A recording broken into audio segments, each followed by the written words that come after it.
Pero ito naman, noong Biyernes po, February 20, sinagawa po ng DOH itong Gawat Kalusugan. Ito po ay pagpaparangal sa mga LGUs na nagiging tulay po para po makamit ng kanilang mga mamamayan itong kalusugang pangkalahatan. At isa po sa mga categories nito, ito pong highly urbanized city na ang nakasungkit po ay ang lungsod ng Valenzuela. Para po pag-usapan yan, makakasama po natin si Dr. Marilyn Cleofe Liwanag, ang Medical Officer 5 ng Chief Health Department Technical Division, at si Dr. Jake Tamayo, ang Training Officer ng Chief Health Department. Good morning and congratulations. Thank you. Good morning, Ms. Carla. Ayan mga Doc, paano nyo po ba o gaano nyo po ba pinapahalagahan itong kalusugan ng bawat mamamayan sa Valenzuela?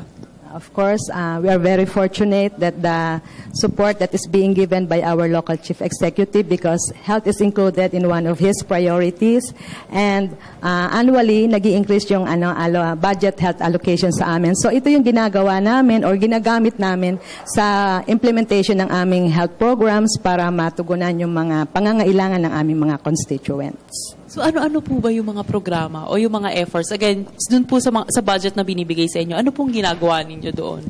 Of course, so yung budget allocation na binigay sa amin na aming mayor, nagkaroon po kami ng tinatawag naming standardization of all health facilities na based on the WHO standard. So out of the 47 health stations, there are 24 newly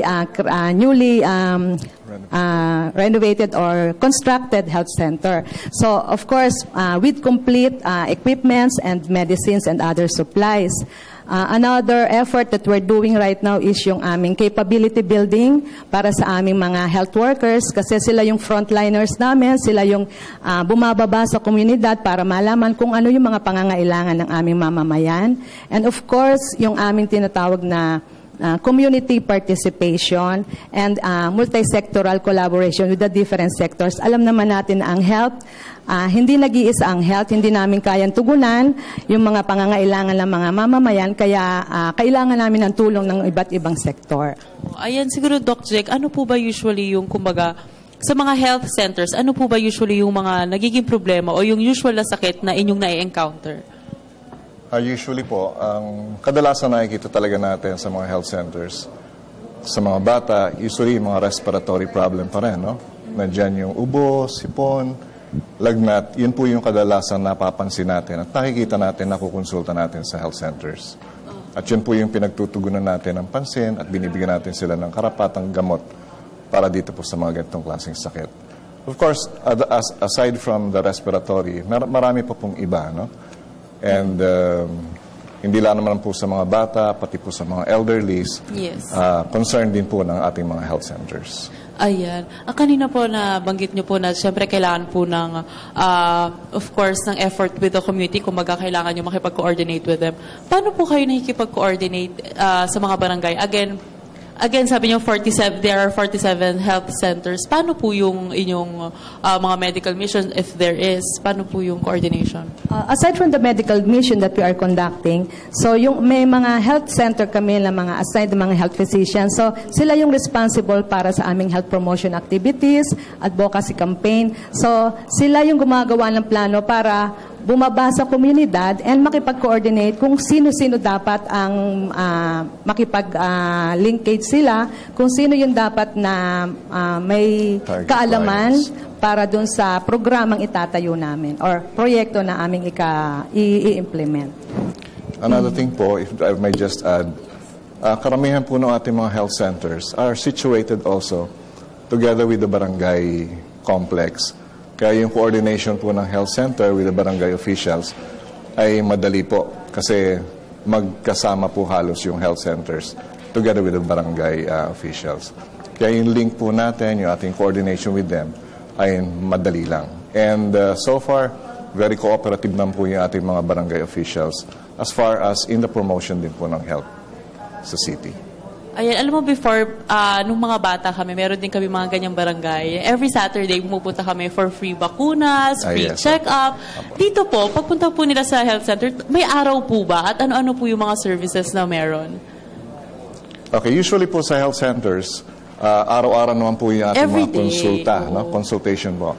So everyday open siya, meron pong doctor doon? Meron po tayong doktor, may nurse, midwife sa mga health centers natin.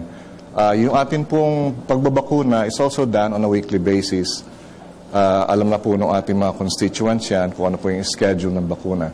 But the consultations usually done every day po yan, from Monday to Friday.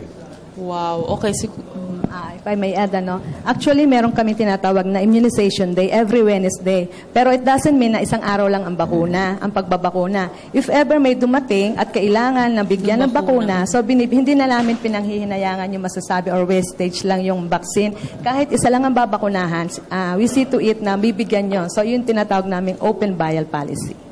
Ayan, siguro pag-usapan na natin itong Gawad Kalusugan. Narinig na naman natin yung programa nila sa Valenzuela at kung gaano talaga nila pinapahalagahan itong kanilang itong mamamayan ng Valenzuela na, to make sure that they are all healthy. Pero ito po, magkano po ba yung premyo? Ito may nagtatanong.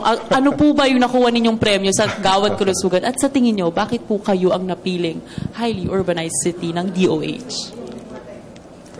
Okay. So we received the amount of 300,000 pesos as the cash incentive for the first prize that we got.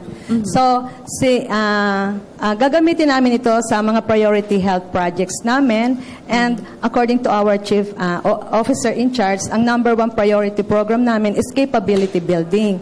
So we will be conducting a lot of trainings for our soon-to-be facility-based delivery advocates. So naniniwala kasi kami na ito yung mga mag-i-implement or magbababa ng aming mga advokasya, health promotion strategies sa community para, of course, in support to the attainment of our Millennium Development Goal of improvement in the maternal health.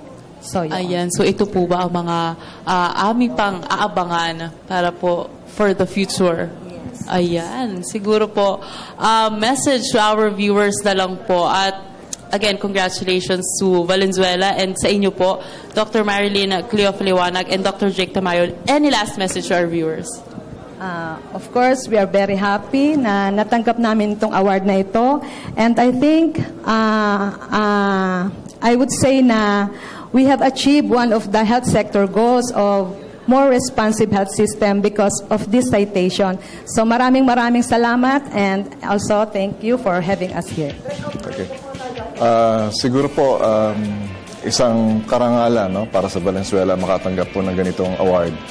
And yun na nga po, it is with pride that we also inform everybody na hindi po ito magiging katugunan or hindi magiging recipient ang Valenzuela kung wala po yung talagang support ng ating political will from our city mayor Rex Gatchalian, partner with a good leadership ng aming pong OIC, Dr. Jaime Exconde.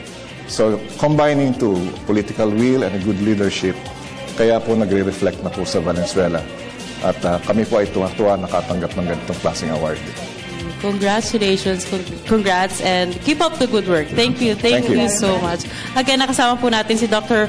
Marilyn Cleofiliwanag, ang Medical Officer 5 ng Chief Health Department Technical Division, and Dr. Jake Tamayo, ang Training Officer ng Chief Health Department. Mga boss, magbabalik pa po ang Good Morning Boss.